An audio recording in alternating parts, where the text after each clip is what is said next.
રાષ્ટ્રીય સ્વયંસેવક સંઘના વિજયાદશમીના 100 વર્ષ પૂર્ણ થતા હોય આમોદમાં ગત રોજ સાંજના સમયે શતાબ્દી મહોત્સવની ઉજવણી કરવામાં આવી હતી, જેમાં આરએસએસના યુવાનો દ્વારા કદમથી કદમ મિલાવી ઘોષવાદન સાથે આમોદ નગરના મુખ્ય માર્ગો જેવા કે વણકરવાસ, કાછિયાવાડ, ઊભી શેરી, રાણા સ્ટ્રીટ, જનતા ચોક, સરીપા પોળ, મચ્છી માર્કેટ, તિલક મેદાન, ઢીલાવર મંજિલ જેવા વિસ્તારોમાં પથ સંચાલન યોજાયું હતું। નગરજનો દ્વારા આરએસએસના યુવાનો ઉપર ઠેર ઠેર પુષ્પવર્ષા કરવામાં આવી હતી। ત્યારબાદ પાર્ટી પ્લોટના વિશાળ પટાંગણમાં પરમ પવિત્ર ભગવા ધ્વજનું પૂજન કરવામાં આવ્યું હતું, જેમાં આરએસએસના યુવાનો દ્વારા કદમથી કદમ મિલાવી ઘોષવાદન સાથે આમોદ નગરના મુખ્ય માર્ગો જેવા કે વણકરવાસ, કાછિયાવાડ, ઊભી શેરી, રાણા સ્ટ્રીટ, જનતા ચોક, સરીપા પોળ, મચ્છી માર્કેટ, તિલક મેદાન, ઢીલાવર મંજિલ જેવા વિસ્તારોમાં પથ સંચાલન યોજાયું હતું।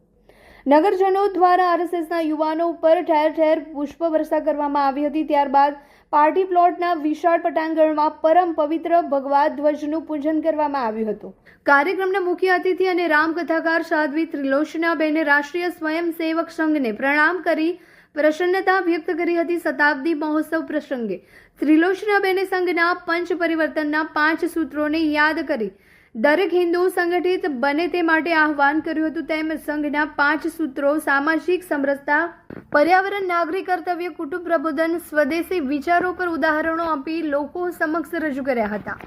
આરએસએસના ભરૂચ વિભાગના ધર્મ જાગરણના સંયોજક રામદેવ પટેલે આરએસએસની સ્થાપના કેમ કરવામાં આવી તેના ઉદ્દેશ્યો, કાર્યપ્રણાલી તેમજ કુદરતી આપત્તિ સમયે રાષ્ટ્રહિત માટે આરએસએસનું યોગદાન, શ્રમદાન જેવા વિષયો ઉપર સમજ આપી હતી। આ ઉપરાંત રામ મંદિર તેમજ કલમ 370 ઉપર વિગતે સમજ આપી હતી।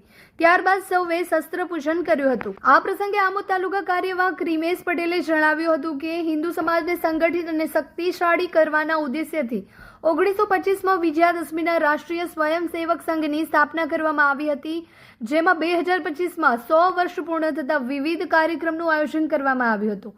આમોદ ખાતે 80 જેટલા યુવાનો પથ સંચાલનમાં જોડાયા હતા અને 1000થી વધુ લોકોએ કાર્યક્રમ નિહાળ્યો હતો। આ પ્રસંગે ધારાસભ્ય ડીકે સ્વામી, આમોદ તાલુકા ભાજપ પ્રમુખ દીપક ચૌહાણ, મહામંત્રી મયુરસિંહ રાજ, હિતેશ પટેલ, આમોદ શહેર ભાજપ પ્રમુખ મિથુન મોદી, મહામંત્રી હિતેશ શાહ, ભાવિક પટેલ, નગરપાલિકાના હોદ્દેદારો તેમજ આમોદ નગર સહિત તાલુકાના ભાઈઓ બહેનો મોટી સંખ્યામાં જોડાયા હતા।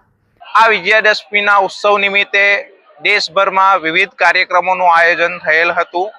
એમાં આમોદ તાલુકાનો વિજયાદશમી ઉત્સવ પણ આજ રોજ રાખવામાં આવેલ હતો, જેમાં આમોદના 80 જેટલા સ્વયંસેવકોએ પથ સંચલનમાં ભાગ લીધો।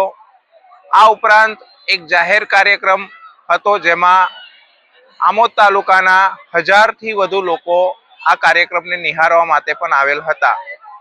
સંઘના વર્ષ દરમિયાન વિવિધ કાર્યક્રમો થવાના છે, તો આ બધા જ કાર્યક્રમોમાં હિન્દુ સમાજના બધા જ લોકો સહભાગી થાય અને એક થઈને સમાજની અંદર ખૂબ મોટું પરિવર્તન લાવીએ એવી અપેક્ષા સાથે દરેક જણ આગામી બધા જ કાર્યક્રમમાં સહભાગી થાય।